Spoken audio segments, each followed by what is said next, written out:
Friends, welcome back to channel. आज का हमारा वीडियो रहने वाला है अराउंड द टॉपिक रिसीवेबल्स। ठीक है, आप सभी को पता है हम जो पढ़ रहे हैं वो है फाइनेंशियल मैनेजमेंट के रिलेटेड टॉपिक्स। लास्ट चैप्टर जो हमने कंप्लीट किया वो था मैनेजमेंट ऑफ कैश, और आज की वीडियो से हम स्टार्ट करने वाले हैं हमारा नेक्स्ट चैप्टर जो कि है मैनेजमेंट ऑफ रिसीवेबल्स। ठीक है, तो मैनेजमेंट ऑफ कैश हमारा चैप्टर कंप्लीट हो चुका है। अगर आप में से कोई भी उस चैप्टर को अंडरस्टैंड करना चाहता है, उससे रिलेटेड टॉपिक्स को समझना चाहता है, तो आप मेरे चैनल पे फाइनेंशियल मैनेजमेंट प्लेलिस्ट को विजिट कर सकते हो। ठीक है, वहाँ पर आपको सारे वीडियोस मिल जाएंगे उस टॉपिक पर। आज जो हम स्टार्ट करने जा रहे हैं, जैसे मैंने आपको बताया, वो है management of receivables. But management of receivables को समझने के लिए हमें पता होना चाहिए कि रिसीवेबल्स क्या होते हैं। आज का हमारा टॉपिक उसी कंसेप्ट पर रहने वाला है कि रिसीवेबल्स क्या है और एक कंपनी रिसीवेबल्स क्यों मेंटेन करती है, व्हाट इज द पर्पस और what is the motive of maintaining receivables in a company. तो रिसीवेबल्स क्या होते हैं, जैसा कि यहाँ पर लिखा है, it means the money which is yet to be paid by the customers. आपको एक बेसिक सा कॉन्सेप्ट समझ में आना चाहिए कि एक होते हैं सेलर और एक होते हैं हमारे बायर।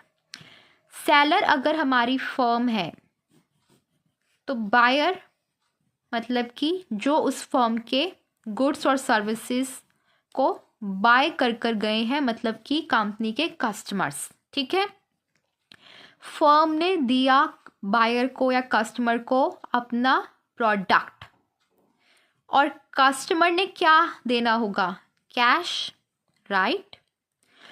कई बार तो ये कैश इमीडिएटली कस्टमर पे कर देता है फर्म को, बट कई बार वो कहता है कि अभी मैं आपको कैश नहीं दे पाऊंगा, मैं क्रेडिट पर परचेज करना चाहूँगा, मैं आपको कैश की पेमेंट आफ्टर सम टाइम करूँगा, मतलब कि फ्यूचर में करूँगा। मुझे 30 डेज़ का क्रेडिट दे दो या मुझे 60 डेज़ का क्रेडिट दे दो, या कंपनी की जो भी क्रेडिट पॉलिसीज़ होंगी उसके अकॉर्डिंग कंपनी क्रेडिट दे देगी, और कस्टमर जो है ड्यू डेट पर जो है पेमेंट करने आएगा फर्म के पास। ठीक है, तो वो money which is yet to be paid by the customers, मतलब कि अगर कंपनी ने 40,000 के गुड्स कैश में बेचे हैं और 60,000 के क्रेडिट, तो जो ये 60,000 हैं, मतलब कि वो मनी जो कि अभी कस्टमर से लेनी बाकी है, वो है हमारे रिसीवेबल्स। ठीक है, it means the money which is yet to be paid by the customers.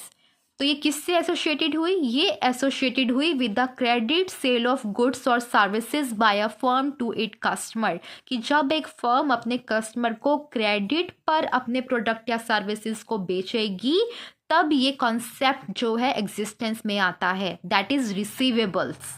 ठीक है, तो आई होप सो कि आपको जो रिसीवेबल्स का मतलब है कि रिसीवेबल्स क्या होते हैं वो समझ में आया।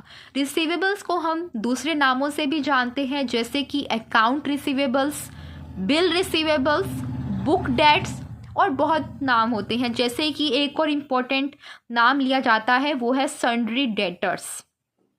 ठीक है, तो ये जो है हमारे डिफरेंट नाम है जिससे हम रिसीवेबल्स को पहचानते हैं। अब हम जानते हैं कि मोटिव क्या है, पर्पस क्या है, क्यों एक ऑर्गेनाइजेशन क्रेडिट पर अपने प्रोडक्ट या सर्विस को बेचती है।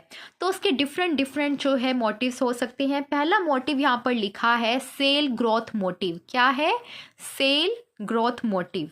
सेल को बढ़ाना ये हर फर्म का जो है प्राइम मोटिव होता है कि किसी तरह से सेल इंक्रीज हो कंपनी की। और आप एक बात बताइए, हर एक कस्टमर के पास तो ज़रूरी नहीं है ना कि कैश हो और वो इमीडिएटली पे कर सके।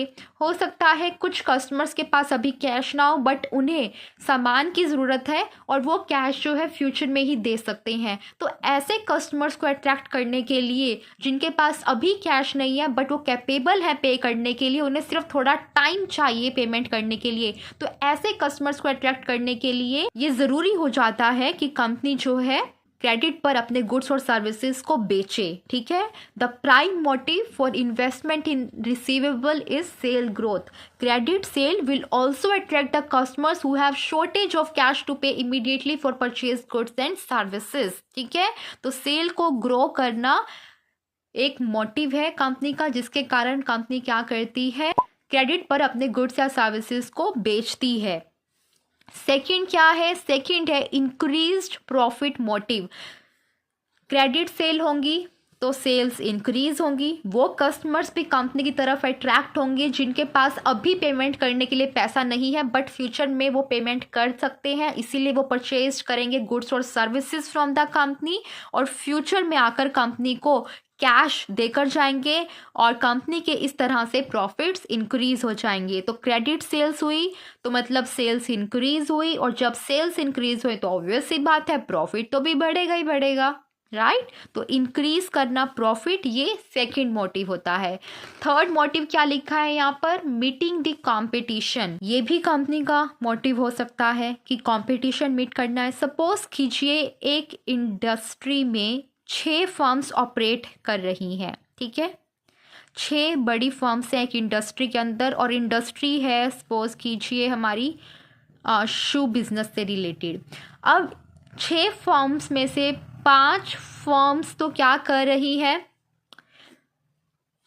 कैश मॉडल पर ऑपरेट कर रही हैं कि कोई अगर हमारे प्रोडक्ट को खरीदना चाहता है तो कैश में पेमेंट करे, अदरवाइज हम अपना प्रोडक्ट नहीं बेचेंगे। और जो 6th फर्म है वो क्या कह रही है कि अगर आपके पास अभी कैश नहीं है तो कोई बात नहीं, हम जो है क्रेडिट पर भी प्रोडक्ट्स को बेचते हैं, आप हमसे लेकर जा सकते हैं, बस आप जो है हमें विदिन 30 डेज या विदिन 60 डेज जो भी कंपनी की क्रेडिट पॉलिसी है उसके अकॉर्डिंग वो उन्हें कह रही है कि पेमेंट कर दीजिएगा। तो आप ये बताइए कस्टमर्स ज़्यादा इस फर्म के पास होंगे या इस फर्म के पास होंगे, क्योंकि ये फर्म तो सिर्फ उन्हीं कस्टमर्स को अट्रैक्ट कर पाएगी ना जो कस्टमर इमीडिएटली पे कर कर जा सकते हैं इन दी कैश। अब जो कस्टमर के पास अभी कैश नहीं है उन्हें तो भी गुड सर्विसेज चाहिए, तो वो कहाँ से खरीदेंगे, वो इस फर्म के पास से खरीदेंगे।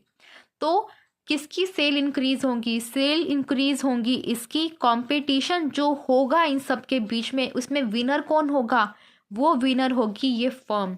ठीक है, और अगर ये 5 फर्म इसी बात पर अड़ी रहे कि हम तो कैश मॉडल पर ही ऑपरेट करेंगे तो धीरे धीरे जो इनका मार्केट शेयर है वो गिरना शुरू हो जाएगा।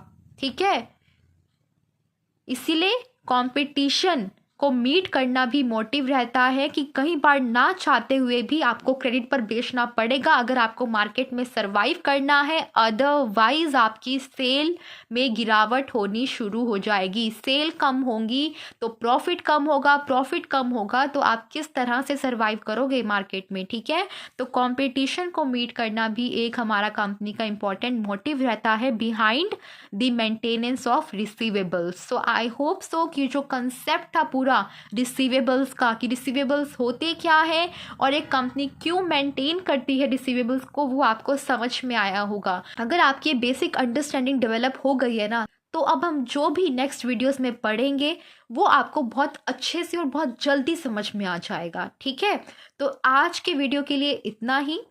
नेक्स्ट वीडियो में नेक्स्ट टॉपिक पढ़ेंगे related to this chapter, that is management of receivables. Thank you very much for watching this video.